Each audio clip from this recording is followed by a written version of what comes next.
Hello students, my name is Surabhi Sani. जो आज हम टॉपिक जिसके बारे में स्टडी करेंगे वो है Kohlrausch law.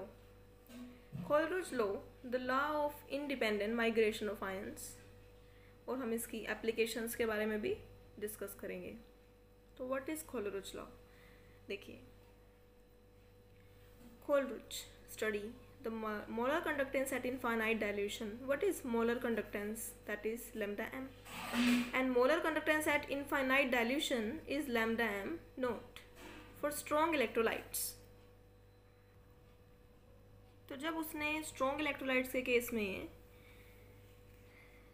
molar conductance at infinite dilutions की वैल्यू को प्लॉट किया तो उसने एक इंटरेस्टिंग पैटर्न ऑब्जर्व किया। उसने क्या ऑब्जर्व किया कि हमने डिफरेंट स्ट्रॉन्ग इलेक्ट्रोलाइट्स लिए, जैसे KCl, NaCl।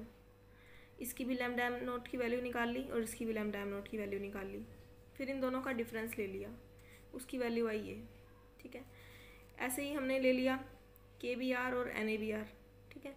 इन दोनों की लैम्डा एम नोट वैल्यू निकाल ली, इसकी भी निकाल ली और फिर इनका डिफरेंस कर दिया, हमारे पास ये वैल्यू आई। फिर यहाँ से ये लाइन है, आप इसे यहाँ पर ड्रॉ करना। ये गलती से बुक में मिस प्रिंटिंग है, यहाँ पर लाइन ये यहाँ ड्रॉ करना आप इस तरह से, यहाँ पर भी ये लाइन इस तरह से ड्रॉ करनी है आपने, ठीक। फिर हमने KNO3 एंड NaNO3 की लैम्डा नोट वैल्यूज़ निकाल ली, फिर उनका डिफरेंस ले लिया, ये हमारे पास आया ये, ठीक है। तो आप देख सकते हैं कि KCl NaCl का डिफरेंस जो था वो इतना है, KBr NaBr का डिफरेंस भी इतना है, KNO3 NaNO3 का डिफरेंस भी इतना है। तो difference of lambda M nought values जो है वो कांस्टेंट आ रहा है, ठीक है। ऐसे ही जब मैंने NaCl और NaNO3 की बात करी, उसकी मैंने लैम्डा एम नोट वैल्यूज़ निकाली हैं, हर एक की लैम्डा एम नोट वैल्यूज़ निकाली हैं, और उनका डिफरेंस जब मैंने लिया तो यहाँ पर भी ये डिफरेंस कांस्टेंट मिला।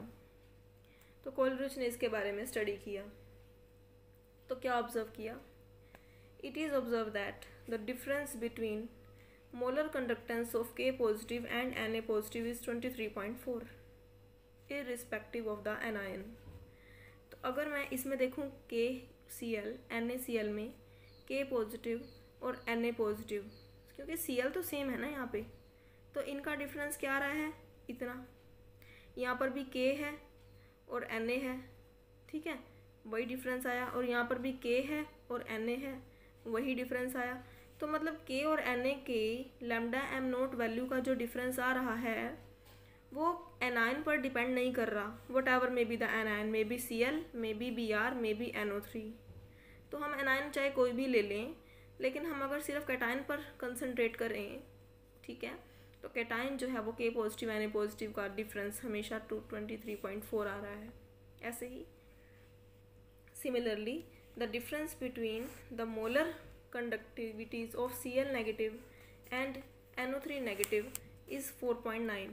तो सिमिलरली जब इन दोनों का डिफरेंस देखा, ठीक है, इन दोनों का, तो वो कितना आ रहा था? 4.9 आ रहा था। किस का? जब हम अब यहाँ पर एनायंस को कंसिडर करेंगे, Cl नेगेटिव और NO3 का डिफरेंस, यहाँ पर भी Cl नेगेटिव और NO3 का डिफरेंस, यहाँ पर भी Cl और NO3 का डिफरेंस 4.9 आ रहा था, irrespective of the cation we have taken. चाहे हम Na ले लें, चाहे K ले लें या Li ले लें, ठीक है। तो उसने कोलरिड्ज ने ये टेबल प्लॉट किया फिर, और उसने ये चीज़ स्टडी की, ठीक है। अब हम देखते हैं नेक्स्ट। तो इन सब जो हमने अभी यहाँ पर डिस्कशन की, तो इससे क्या कंक्लूजन निकला? इससे कंक्लूजन क्या निकला? It may be concluded that each ion makes a definite contribution to the molar conductivity at infinite dilution irrespective of the other ion. कि हर एक आयन का एक डेफिनेट कॉन्ट्रीब्यूशन है, किस में? Molar conductivity at infinite dilution. What is molar conductivity at infinite dilution? Lambda M nought. तो हर एक आयन का लैम्डा एम नोट वैल्यू में डेफिनेट कंट्रीब्यूशन है irrespective of the other ion. क्योंकि उसमें भी आपने क्या देखा? आपने ये देखा ना कि K और Na में डिफरेंस कितना था? 2.9। तो हम बाकी एनायन को तो वहाँ कंसिडर नहीं कर रहे थे ना। तो irrespective of the other ion, यहाँ पर ये वर्ड यूज़ किया, irrespective of the other ion, her ion का कोई ना कोई डेफिनेट कंट्रीब्यूशन होता है लैम्डा नोट वैल्यू में irrespective of the other ion, ठीक है, वही चीज़ हमने वहाँ पर टेबल में नोट की है। तो कोलरिच लॉ क्या कहता है, देखिए हम इसके बारे में भी स्टडी करेंगे कि कोलरिच लॉ क्या कहता है। तो the individual contribution of ion towards total molar conductivity of electrolyte is called molar ionic conductivity. कि भाई हमारे पास कोई भी इलेक्ट्रोलाइट है, ठीक है, अब उस टोटल जो हमारा इलेक्ट्रोलाइट है उसमें वो इलेक्ट्रोलाइट किन किन आयन से मिलकर बना हुआ है, ठीक है। तो लेटर सपोज हमने इलेक्ट्रोलाइट ले लिया AB, ठीक है, हमने कौन सा इलेक्ट्रोलाइट ले लिया, लेटर सपोज AB। तो अब ये A पॉजिटिव और B नेगेटिव से मिलकर बना हुआ है ना ये इलेक्ट्रोलाइट। तो अब the individual contribution of an ion, इस एनायन का, सॉरी आयन, एनायन मैंने वैसे गलती से बोल दिया, आपने बोला आयन्स, बिकॉज यहाँ पर एक कैटायन है और एक एनायन है। तो हम बात करेंगे इंडिविजुअल कंट्रीब्यूशन की, तो हम क्या कहेंगे कि कोई भी हमने इलेक्ट्रोलाइट ले लिया तो the individual contribution of ion, कि इस आयन का जो इंडिविजुअली कोई कंट्रीब्यूशन होगा towards the total conductivity, total conductivity value में, टोटल कंडक्टिविटी वैल्यू में जो इसका इंडिविजुअली इसका कंट्रीब्यूशन होगा उसे हम क्या नाम देंगे, उसे हम बोलेंगे मोलर आयनिक कंडक्टिविटी, ठीक है। तो अब ये हम इस लॉ के बारे में डिस्कस करते हैं।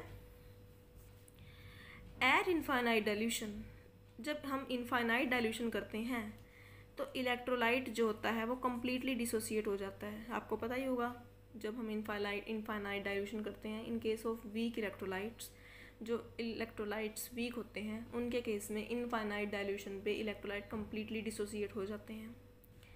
The molar conductivity of electrolyte is sum of limiting ionic conductivities of cation and anion each multiplied by the number of ions composing one formula unit of the electrolyte. ये क्या कह रहा है, ये कह रहा है कि लेट अस सपोज कोई इलेक्ट्रोलाइट है AX एंड BY, तो हम अगर उसकी molar conductivity at infinite dilution की बात करें, उस इलेक्ट्रोलाइट की molar conductivity at infinite dilution की बात करेंगे तो वो किसके इक्वल होगा, sum of is equal to the sum of limiting ionic conductivity. मतलब मैंने आपको कहा था ना वो मोलर आयनिक कंडक्टिविटी कहलाती है क्या, इंडिविजुअल उसका जितना कॉन्ट्रीब्यूशन होता है एक आयन का।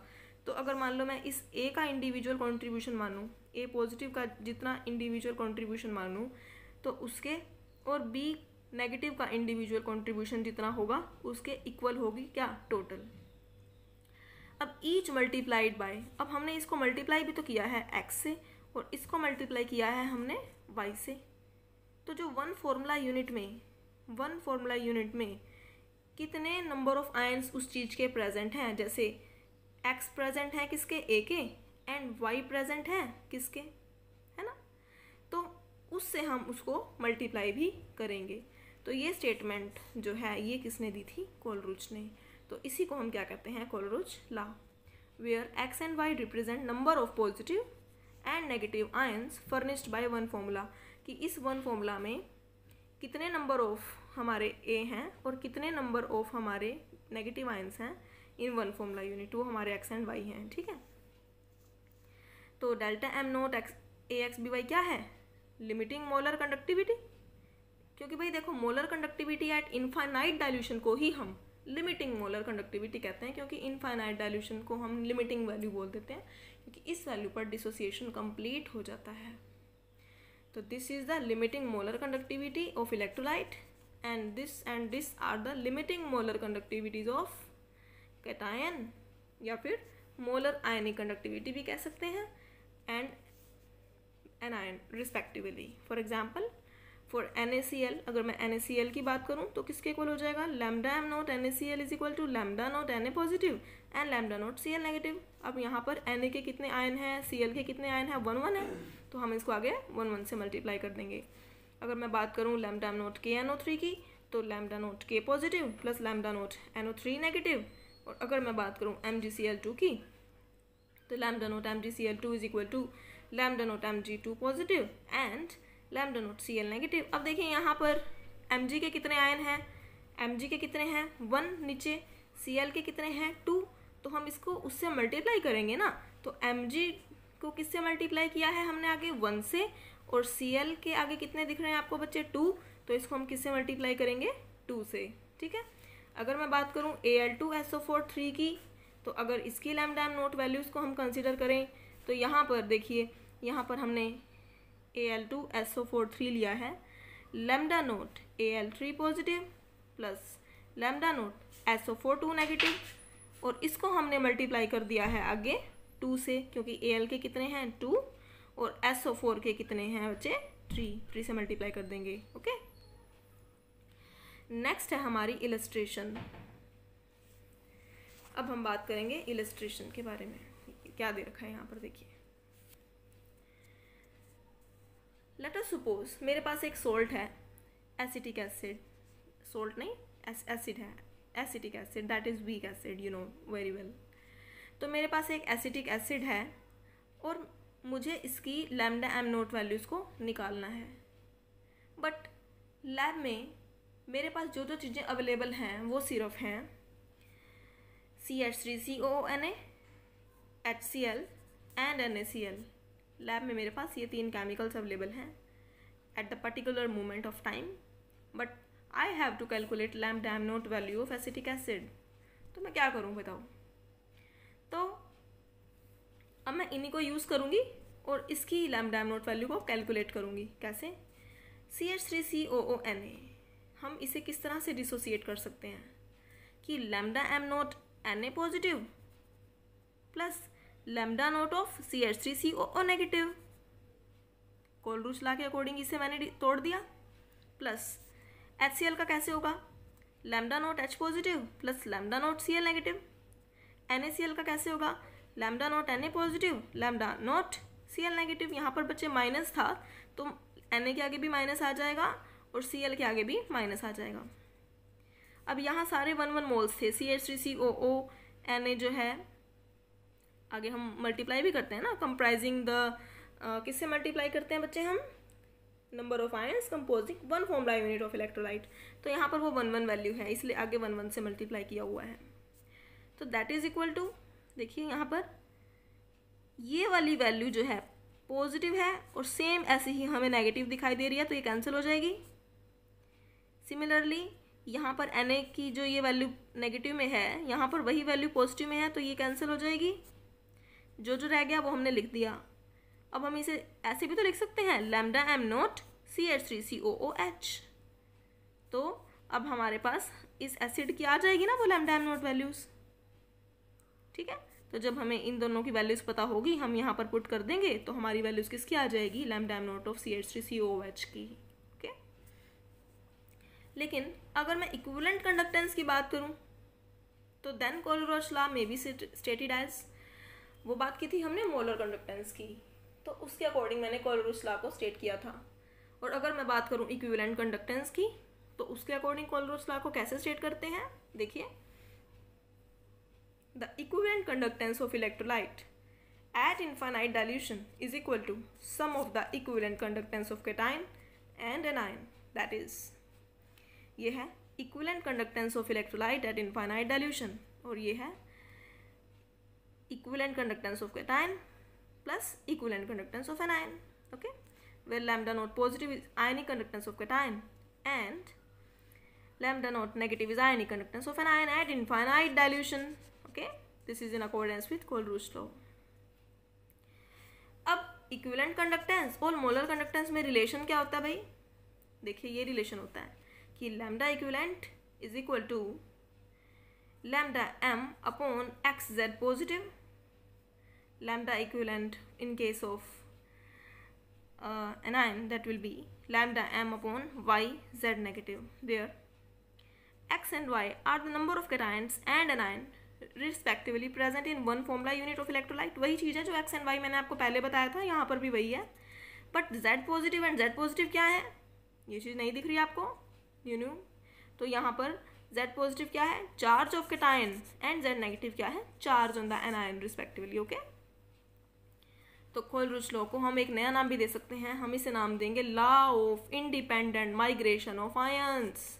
अगर पेपर में आ जाए what is the law of independent migration of ions, तो कंफ्यूज नहीं होना, तो वो कोलरुच लॉ ही है, ठीक है। तो what is the law of independent migration of ions, हम उसे क्या कह सकते हैं, कोलब्रुच law is at infinite dilution all electrolytes are completely dissociated. आपको पता ही है इनफाइनाइट डाइल्यूशन पे इलेक्ट्रोलाइट्स कंप्लीटली डिसोसिएट हो जाते हैं। And all interionic effect disappear, जितने भी इंटरआयनिक इफेक्ट्स होते हैं वो डाइल्यूशन करने पर डिसअपियर हो जाते हैं। व्हाट आर इंटरआयनिक इफेक्ट्स, कि पॉजिटिव की नेगेटिव के साथ अट्रैक्शन हो रही है या पॉजिटिव की पॉजिटिव के साथ रिपल्शन हो रही है, कि आयंस के बीच में जो इंटरेक्शंस हैं आइदर पॉजिटिव और नेगेटिव, इन सबको हम क्या कहते हैं, इंटर आयनिक इफेक्ट्स। तो जब हम बहुत ज़्यादा डाइल्यूशन कर देते हैं तो आयंस में बहुत ज़्यादा स्पेस हो जाता है आपस में, वो दूर दूर चले जाते हैं, उनकी फ्रीडम बढ़ जाती है, जिस वजह से वो इंटर आयनिक इफेक्ट्स डिसअपियर हो जाते हैं। किस पर, एट इनफाइनाइट डाइल्यूशन पे। तो in such condition each ion migrate to the electrode independent of the nature of the coion. Coion means उसका संबंधी, उसका साथी, ठीक है। अगर मैं किसी एक पर्टिकुलर आयन की बात करूं तो इनफाइनाइट डाइल्यूशन पे वो जिस इलेक्ट्रोड पर जाना चाहता है वो आराम से, आसानी से उस इलेक्ट्रोड पर चला जाएगा, इंडिपेंडेंट ऑफ इट्स कोआयन। दूसरे आयन का उस पर इतना इफेक्ट बिल्कुल नहीं पड़ेगा एट इनफाइनाइट डाइल्यूशन की अगर मैं बात करूं, only at that condition, and makes a definite contribution toward the molar conductivity of electrolyte. और तब वो क्या करेगा, अपना सही कोई कंट्रीब्यूशन देगा अपना, किसमें, toward the molar conductivity of electrolyte की, ठीक है। And which depends only on its own nature and not on the ion with which it is associated, ठीक है।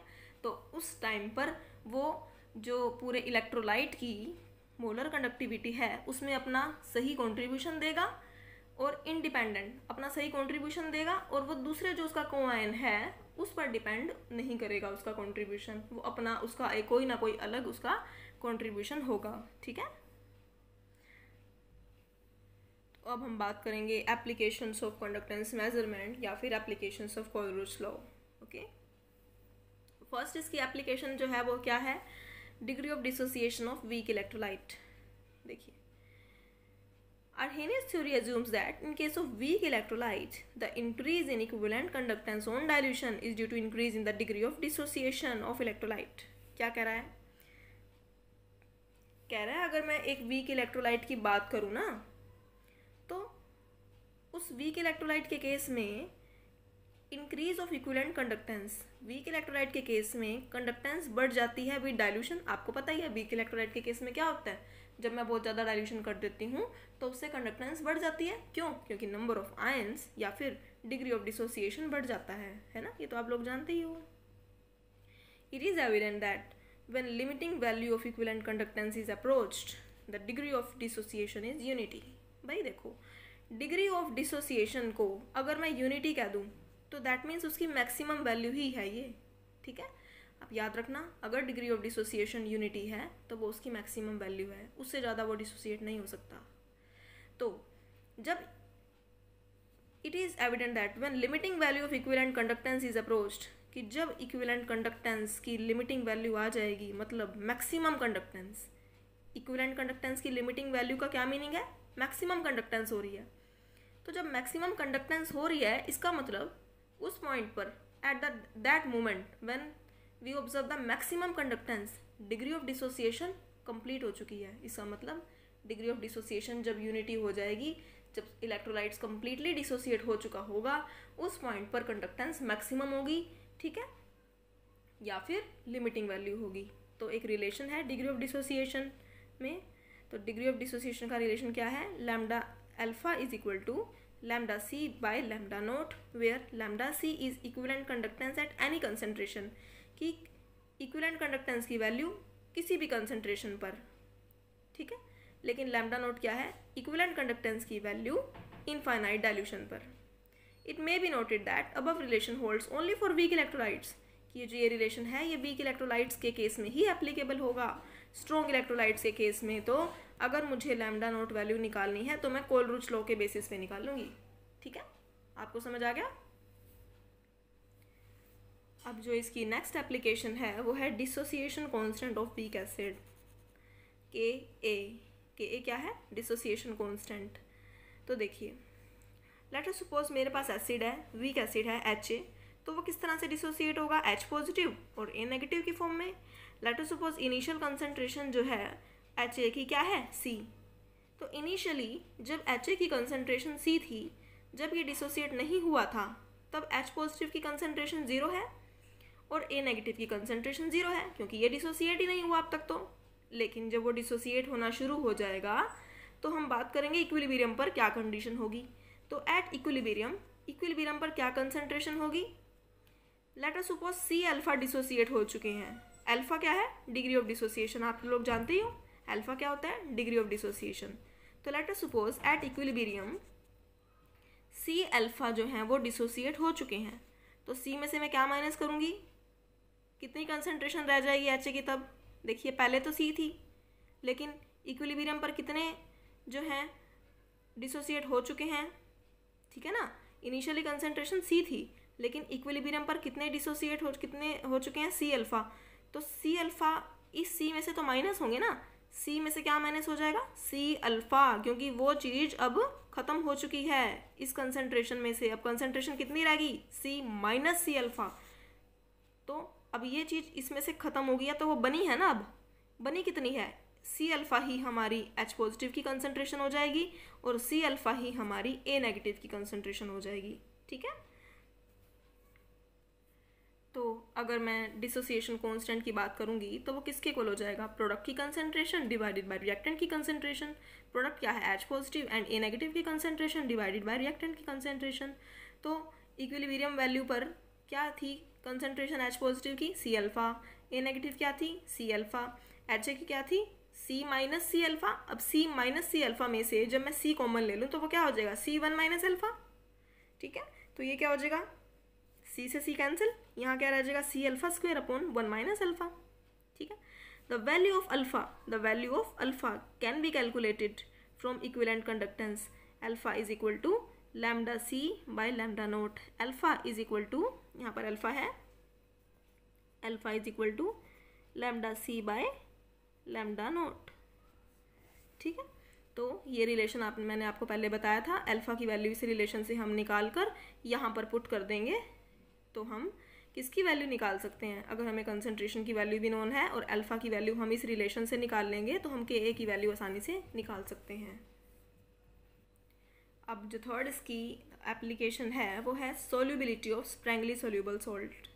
What are sparingly soluble salt. देखिए जैसे AgCl हो गया, PbSO4 हो गया, BaSO4 हो गया, ये dissolve to a very small extent in water. ये वाटर में डालने पे इनका जो डिज़ोल्यूशन होता है, जो इनकी जो डिज़ोल्व होने की कैपेसिटी होती है वो बहुत कम होती है। तो अगर इनकी डिज़ोल्व होने की कैपेसिटी बहुत कम है, ये कम सोल्यूबल हो पाते हैं, तो इसलिए इनका नाम दे दिया स्पैरिंगली सोल्यूबल, ठीक है। They are very slightly soluble in their solutions, may be at infinite dilute. तो हम अगर ये इतने ज़्यादा ही लेस सोल्यूबल हैं तो हम चाहे जितना इनफाइनाइट डाइल्यूट पर ही इन्हें लेते हैं, इनफाइनाइट डाइल्यूट होने पर ही ये कुछ ना कुछ अच्छे से सोल्यूबल हो पाते हैं, तब भी ये कम्प्लीटली सोल्यूबल नहीं हो पाते, इसलिए इनका नाम क्या है, स्पैरिंगली सोल्यूबल, ठीक है। देखिए more because their solutions are saturated their concentrations may be taken equal to their solubility. अब क्योंकि इनके सॉल्यूशन सब सैचुरेटेड हो चुके होते हैं तो उसके केस में जो इनकी कंसंट्रेशन है हम उसको सोल्यूबिलिटी के इक्वल मान सकते हैं, ठीक है। Since their solutions are saturated, तो आप यहाँ पे क्या बोलेंगे कि इनके जो इनकी जो कंसंट्रेशन होगी वो हम किसके इक्वल मानेंगे, इसकी सोल्यूबिलिटी के, ठीक है। Thus by determining the specific conductance and equivalent conductance we can easily calculate the solubility. अगर मान लो मेरे पास K की वैल्यू नोन है, K की वैल्यू मुझे पता है और इक्विवेलेंट कंडक्टेंस मतलब लैम्डा की वैल्यू पता है, तो मैं किसकी वैल्यू निकाल सकती हूँ, S की वैल्यू। तो मेरे पास कोई ना कोई रिलेशन ऐसा होगा जिसमें अगर मुझे इन दोनों की वैल्यूज़ पता है तो मैं S की वैल्यू निकाल लूँगी, ठीक है। वो रिलेशन मैं अभी आपको बताऊँगी क्या होता है। Let S be the solubility of sparingly soluble salt in gram equivalent per litre. S क्या है, हमारी सोल्यूबिलिटी है, किस में है solubility, gram equivalent per litre में है। तो वॉल्यूम क्या हो जाएगी, अगर मैं वॉल्यूम क्यूबिक सेंटीमीटर में लूँ तो उसके केस में वॉल्यूम हो जाएगी 1000 बाय S। देखिए अगर S जो है वो सोल्यूबिलिटी है किस में है, ग्राम इक्विवेलेंट पर लीटर में, ठीक है ना। अगर पर लीटर में है ना वो, तो उसके केस में वॉल्यूम क्या हो जाएगी, क्यूबिक सेंटीमीटर में वो वॉल्यूम हो जाएगी 1000/s। अब देखिए वो रिलेशन क्या है, lambda is equal to K into 1000 into S. अब मेरे पास अगर लैम्डा और के की वैल्यू नोन है तो मैं यहाँ से एस की वैल्यू निकाल सकती हूँ, ठीक है। As a salt is sparingly soluble, its solution में be taken as infinite dilute. अब जिस तरह से हमें पता है कि ये स्पेरिंगली सोल्यूबल है, तो मैं इसका सॉल्यूशन इनफाइनाइट डाइल्यूट लेकर चलूँगी, ठीक है। सो इनफाइनाइट डाइल्यूट अगर मैंने ले लिया तो मैं यहाँ लैम्डा को लैम्डा नोट लिख सकती हूँ ना, तो लैम्डा को मैंने क्या ले लिया, लैम्डा नोट। तो किसके इक्वल हो जाएगा, के इंटू 1000 इंटू एस, या फिर मैं यहाँ से एस की वैल्यू को निकाल सकती हूँ, S is equal to K into 1000 into lambda. Lambda nought can be found by applying कोलब्रुच लॉ। अब आपको पता ही है कि लैम्डा नोट कैसे निकाल सकते हैं, कोलब्रुच लॉ को अप्लाई करके, ठीक है। तो to calculate the solubility the quantity S is multiplied with equivalent mass of the salt. तो आप ये देख सकते हैं बस कि अगर मुझे यहाँ पर सोल्यूबिलिटी निकालनी है तो मैं यहाँ पर क्या फॉर्मूला यूज़ करूँगी, solubility is equal to K into 1000 into lambda note.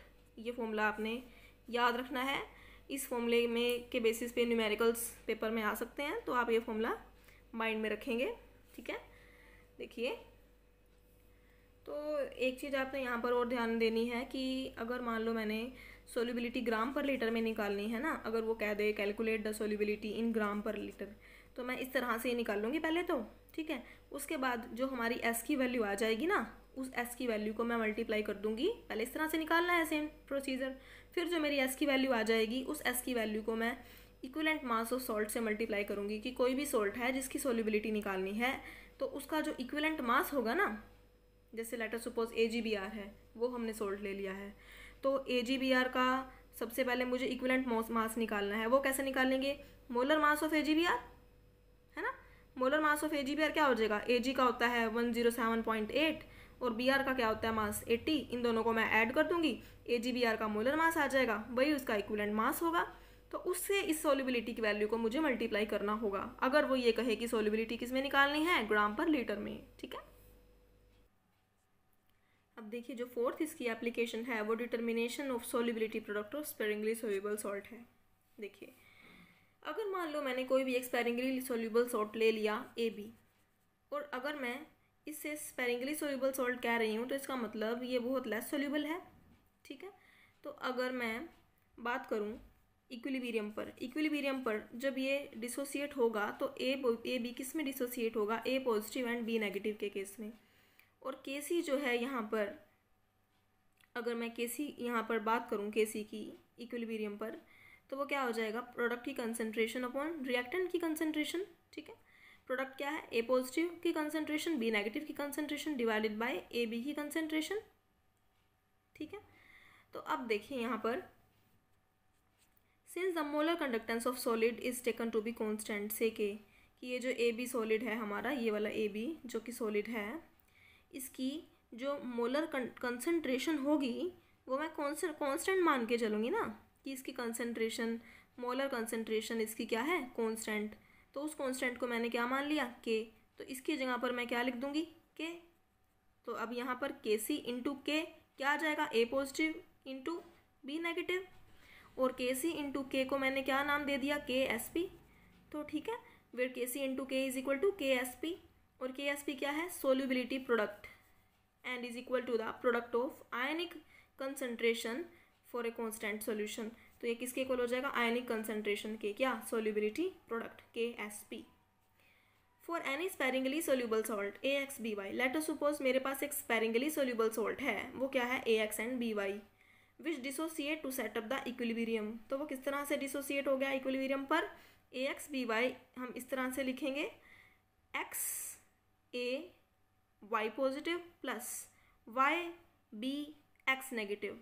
तो याद रखना, जब भी मैंने कोई भी सॉल्ट लिया है जो कि स्पेरिंगली सोल्यूबल है, तो जब मैं उसे डिसोसिएट करूंगी तो इक्विलिब्रियम पे वो इस तरह से डिसोसिएट होंगे, वेयर X इज द, आपको पता है number of ions of A X है, number of ions of B कितने हैं, Y हैं, तो मैं उनसे मल्टीप्लाई कर दूंगी, प्लस Y के जितने आयंस हैं, सॉरी B के जितने आयंस हैं वो यहाँ पर इसका चार्ज में आ जाएंगे, ऐसे ही X के जितने आयन हैं वो इसके चार्ज में आ जाएंगे। ये हमने कंडीशन करनी है for sparingly soluble salt at equilibrium, तो सोल्यूबिलिटी प्रोडक्ट में बी एक्सप्रेस्ड एज, तो KSP क्या हो जाएगा यहाँ पर, KSP इज इक्वल टू, देखिए A पॉजिटिव की कंसेंट्रेशन B नेगेटिव की कंसेंट्रेशन होता है ना भाई, तो यहाँ पर क्या हो जाएगा, Y पॉजिटिव की कंसेंट्रेशन और B X नेगेटिव की concentration multiplied by number of ions of that, number of ions of A are X and number of ions of B are Y which are multiplied at this, okay,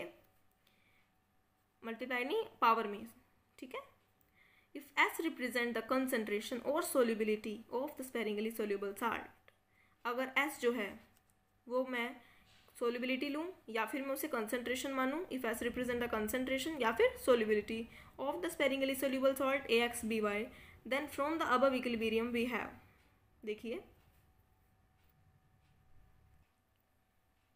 तो अगर मैं solubility की terms में लिखना चाहूँ तो solubility की terms में अगर मैं AY पॉजिटिव जो यहाँ पर आपको दिख रहा है ये लिखूँ, तो AY पॉजिटिव की जो कंसेंट्रेशन होगी वो S हो जाएगी, क्योंकि सोल्यूबिलिटी या फिर कंसेंट्रेशन, सोल्यूबिलिटी क्या है, कंसेंट्रेशन, तो ये जो कंसेंट्रेशन है ना, ये कंसेंट्रेशन क्या हो जाएगी, concentration is equal to solubility है ना भाई, तो ये कंसेंट्रेशन क्या हो जाएगी, सोल्यूबिलिटी के इक्वल मल्टीप्लाइड बाय ये X की number of ions of A।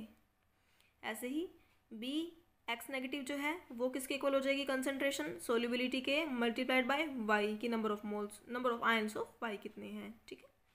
तो KSP क्या हो जाएगा, KSP के क्या हो जाएगा कि AY पॉजिटिव जो है उसको मैंने क्या माना है, XS, BX नेगेटिव क्या है, YS, पुट कर दो वैल्यूज़ को, AY पॉजिटिव की जगह पे XS पुट कर दो और BX नेगेटिव की जगह पे YS पुट कर दो, तो हो जाएगा ना, यहाँ पे पुट करने के बाद X और यहाँ पर पुट कर देना और यहाँ पर Y आ जाएगा, तो ये हो जाएगा सोल्यूबिलिटी प्रोडक्ट।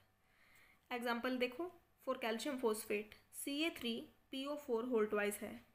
अब आपको पता है यहाँ पर X की वैल्यू देखो 3 है, Y की वैल्यू क्या है 2, अगर इसके केस में KSP निकालूँ तो वो किसके इक्वल हो जाएगा, कैल्शियम की concentration that is S multiplied by number of ions of that is 3, ऐसे ही PO4 की concentration that is S multiplied by number of ions of that is 2, okay, और पावर में क्या हो जाएगा, यही ना 3, और इसकी पावर में क्या हो जाएगा बताओ भाई, इसकी पावर में हो जाएगा 2, ठीक है। तो अब इसको मल्टीप्लाई कर देना, क्या आ जाएगा 36 S5, पता है ना आपको, ये तो CA3PO4 2 है, यहाँ पर X की वैल्यू क्या है 3 है और Y की वैल्यू क्या है 2, तो इसी तरह से हम KSP की वैल्यू जो है, जो कि हमारी ये है XSX YSY, यही है ना, देखो XSS YSY, यहाँ पर X क्या है 3, तो 3S3, Y क्या है 2, 2S2, दैट इज़ 36S5। तो इसी तरह से हम सोल्ट्स की सोल्यूबिलिटी प्रोडक्ट निकाल सकते हैं, इसके बेसिस पे न्यूमेरिकल्स भी पेपर में आ सकते हैं, ओके। तो उम्मीद है आपको मेरी वीडियो पसंद आई होगी, तो प्लीज़ इसे लाइक कीजिए, शेयर, कमेंट, एंड जिसने अब तक मेरे चैनल को सब्सक्राइब नहीं किया है वो प्लीज़ मेरे चैनल को सब्सक्राइब कीजिए। Thank you.